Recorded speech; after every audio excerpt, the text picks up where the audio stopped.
महाराष्ट्र दौरे पर हैं, संबोधन प्रधानमंत्री का सुनिएगा जरा। कभी युवक आगे निकल जाते हैं, कभी युवतियां आगे निकल जाती हैं। बड़ी जोरों की स्पर्धा चल रही है। साथियों, हमारी सरकार को अब 10 साल हो रहे हैं। इन 10 वर्षों में हमने पूरा प्रयास किया है कि युवाओं को खुला आसमान दे, युवाओं के सामने आने वाली हर रुकावट को दूर करे। आज चाहे शिक्षा हो, रोजगार हो, एंटरप्रेन्योरशिप या इमर्जिंग सेक्टर्स हो, स्टार्टअप्स हो, स्किल्स या स्पोर्ट्स हो, देश के युवाओं को सपोर्ट करने के लिए हर क्षेत्र में एक आधुनिक डायनेमिक इकोसिस्टम तैयार हो रहा है। आपको 21वीं सदी की आधुनिक शिक्षा देने के लिए नई राष्ट्रीय शिक्षा नीति लागू की गई है। युवाओं के लिए अब देश में आधुनिक स्किलिंग इकोसिस्टम भी तैयार हो रहा है। हाथ के हुनर से कमाल करने वाले नौजवानों की मदद के लिए पीएम विश्वकर्मा योजना शुरू की गई है। पीएम कौशल विकास योजना की मदद से करोड़ों युवाओं को स्किल से जोड़ा गया है। देश में नए आईआईटी, नए एनआईटी लगातार खुलते जा रहे हैं। आज पूरी दुनिया भारत को एक स्किल्ड फोर्स के रूप में देख रही है।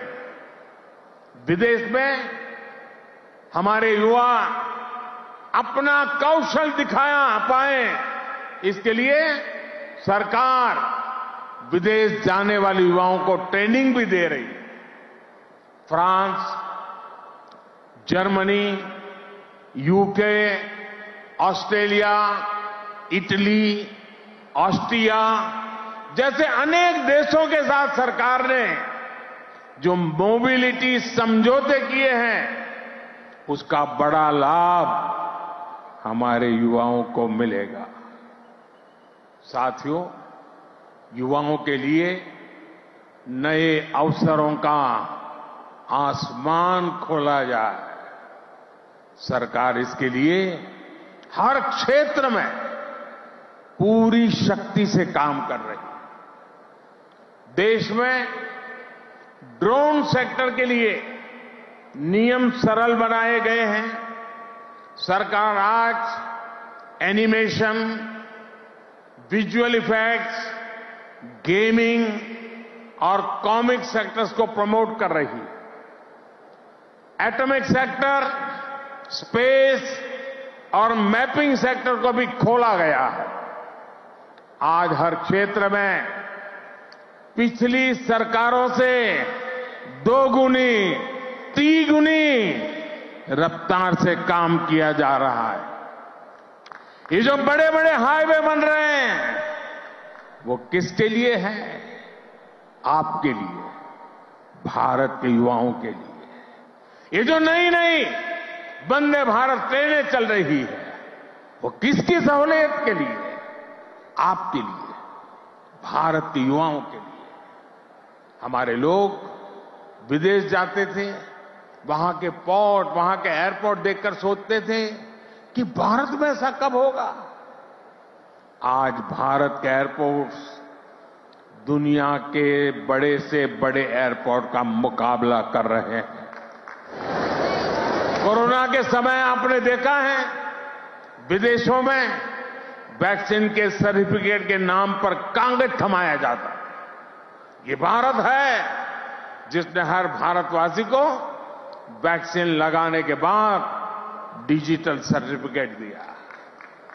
आज दुनिया के कितने ही बड़े देश हैं जहां पर लोग मोबाइल डेटा इस्तेमाल करने से पहले 100 बार सोचते हैं। वहीं आप भारत के युवा हैं जो इतना सस्ता मोबाइल डेटा इस्तेमाल कर रहे हैं कि दुनिया के लोगों के लिए अजूबा है, कल्पना से परे है।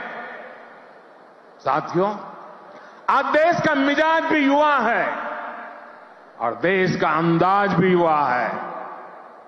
और जो युवा होता है वो पीछे नहीं छोड़ता, पीछे नहीं चलता, वो स्वयं लीड करता है।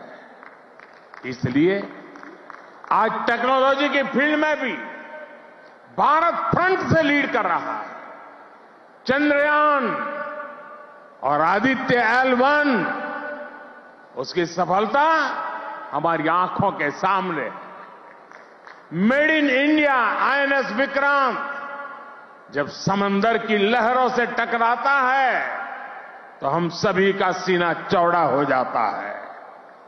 जब लाल किले से मेड इन इंडिया तोप गरजती है तो देश में एक नई चेतना जग जाती है। जब भारत में बना फाइटर प्लेन तेजस आसमान की ऊंचाई नापता है तो हम गर्व से भर जाते हैं। आज भारत में बड़े बड़े मॉल से लेकर छोटी छोटी दुकान तक हर तरफ यूपीआई का इस्तेमाल हो रहा है और दुनिया हैरान है।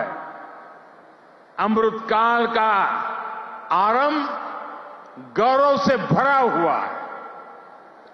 अब आप युवाओं को इस अमृतकाल में इससे भी आगे लेकर जाना है, विकसित राष्ट्र बनाना है।